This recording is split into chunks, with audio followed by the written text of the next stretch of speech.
دنیا کی تاریخ میں یوں تو بہت سے دولت مند بادشاہ اور مالدار لوگ گزرے ہیں جن کی مال و دولت کا کوئی شمار نہیں،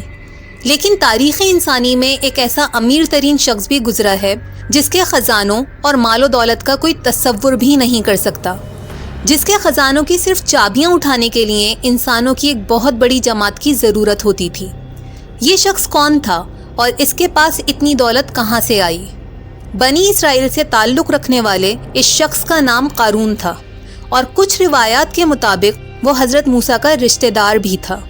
اللہ تعالیٰ نے قارون کو ایسے بیش بہا خزانوں اور دولت سے نوازا تھا کہ اگر آج دنیا کی تمام مال و دولت کو جمع کیا جائے اور قارون کے خزانوں سے موازنہ کیا جائے تو وہ دنیا کی تمام مال و دولت قارون کے خزانے کا ایک معمولی سا حصہ ہوگی۔ قرآن پاک میں اس بات کا تذکرہ کچھ اس انداز میں کیا گیا ہے، اور ہم نے اس کو اتنے خزانے دے رکھے تھے کہ ان کی کنجیاں طاقتور آدمیوں کی ایک جماعت مشکل سے اٹھا سکتی تھی۔ قارون بہت خوبصورت اور حسین شخص تھا جس کی بنا پر لوگ اسے منور کہتے تھے۔ وہ انتہائی خوبصورت انداز میں توریت کی تلاوت کرتا۔ مال و رتبہ ملنے سے پہلے وہ بہت بااخلاق اور ملنسار تھا، لیکن بعد میں دولت کے گھمنڈ نے اس کو انتہائی مغرور بنا دیا اور وہ اللہ کا سرکش اور نافرمان ہو گیا۔ فرعون وقت کی خوشامد، سودی کاروبار اور اپنی قوم کی جاسوسی کے ذریعے اس نے دولت کے انبار اکٹھے کر لیے، لیکن اس دولت کو اپنی قوم کے لوگوں پر یا اللہ کی راہ میں خرچ نہ کرتا۔ ایک بار اس کی قوم کے کچھ نیک لوگوں نے جب اس کو نصیحت کرنے کی کوشش کی کہ اللہ کے دیے ہوئے مال و دولت پر گھمنڈ کرنے کے بجائے اس کو اللہ تعالیٰ کی راہ میں خرچ کرے اور اپنی آخرت کی فکر کرے، تو اس نے انتہائی متکبرانہ انداز میں جواب دیا کہ یہ سب کچھ مجھے میرے علم و ذہانت کی بنا پر ملا ہے۔ ایک روز قارون جب اپنی قوم کے سامنے بہت شان و شوکت اور آرائش کے ساتھ نکلا تو کچھ لوگ جو حیات دنیا کے طالب تھے اسے دیکھ کر کہنے لگے کہ کاش ہمیں بھی وہ سب کچھ حاصل ہوتا جو کہ قارون کو حاصل ہے، اور یہ تو بہت نصیب والا ہے۔ مگر جو لوگ صاحب علم تھے وہ کہنے لگے کہ اللہ کے پاس نیک اعمال کا جو اجر ہے وہ قارون کی دولت سے بہت بڑھ کر ہے۔ جب زکوٰۃ کا حکم نازل ہوا تو حضرت موسیٰ نے قارون سے بھی اپنے مال سے زکوٰۃ نکالنے اور اللہ کی راہ میں خرچ کرنے کا حکم دیا۔ اس وقت زکوٰۃ 2.5% نہیں بلکہ مال کا 1000واں حصہ تھی۔ جب قارون نے اپنے مال و دولت کے 1000ویں حصے کا حساب لگایا تو وہ ایک بہت بڑی رقم نکلی، جس کی وجہ سے اس کے دل میں دولت کی لالچ پیدا ہو گئی اور اس نے زکوٰۃ دینے سے صاف صاف انکار کر دیا۔ اس نے بنی اسرائیل کے لوگوں کو بھی بہکانا شروع کر دیا کہ حضرت موسیٰ علیہ السلام زکوٰۃ کے نام پر ہماری دولت ہتھیانا چاہتے ہیں۔ قارون حضرت موسیٰ کی نفرت اور بغض میں اس حد تک چلا گیا کہ اس نے ایک عورت کو ایک بھاری معاوضے کے عوض حضرت موسیٰ علیہ السلام پر تہمت لگانے کے لیے رضامند کر لیا۔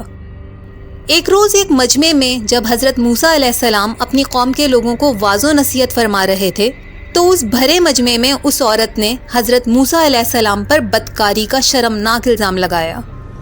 حضرت موسیٰ نے اس عورت کو بلوایا اور اللہ کی قسم دے کر اس کو اس کی تہمت کے نتیجے میں ہمیشہ کی جہنم کی وعید سنا کر پوچھا کہ سچ سچ بتا کہ یہ کیا ماجرا ہے۔ حضرت موسیٰ کے جلال سے وہ عورت سہم کر کانپنے لگی اور سب کچھ سچ سچ بتا دیا کہ مجھے قارون نے ایک بہت بڑی رقم کا لالچ دے کر حضرت موسیٰ پر تہمت لگانے کے لیے راضی کیا تھا، اور حضرت موسیٰ علیہ السلام یقیناً پاک باز ہیں۔ یہ سن کر حضرت موسیٰ غضبناک ہو گئے اور اللہ کے حضور دعا کی کہ اے اللہ قارون پر اپنا قہر و عذاب نازل فرما۔ بس پھر کیا تھا، زمین پھٹتی ہے اور قارون اس میں دھنستا چلا جاتا ہے۔ وہ حضرت موسیٰ کی منت سماجت کرتا ہے، قرابت اور رشتہ داری کا واسطہ دیتا ہے، لیکن حضرت موسیٰ اس کی کوئی بات نہیں سنتے، اور اس طرح قارون آہستہ آہستہ مکمل طور پر زمیں بوس ہو جاتا ہے۔ اس وقت وہاں پر موجود قارون کے کچھ بدبخت ساتھی یہ سب دیکھ کر کہنے لگے کہ حضرت موسیٰ نے قارون کا خزانہ حاصل کرنے کے لیے یہ سب کیا ہے۔ حضرت موسیٰ اللہ تعالیٰ سے پھر دعا فرماتے ہیں کہ قارون کے خزانے کو بھی اس کے ساتھ زمین میں دفن کر دے، اور اس طرح قارون اپنے خزانے کے ساتھ ہمیشہ ہمیشہ کے لیے زمیں بوس ہو جاتا ہے۔ اس موقع پر قرآن پاک میں ارشاد ہوتا ہے،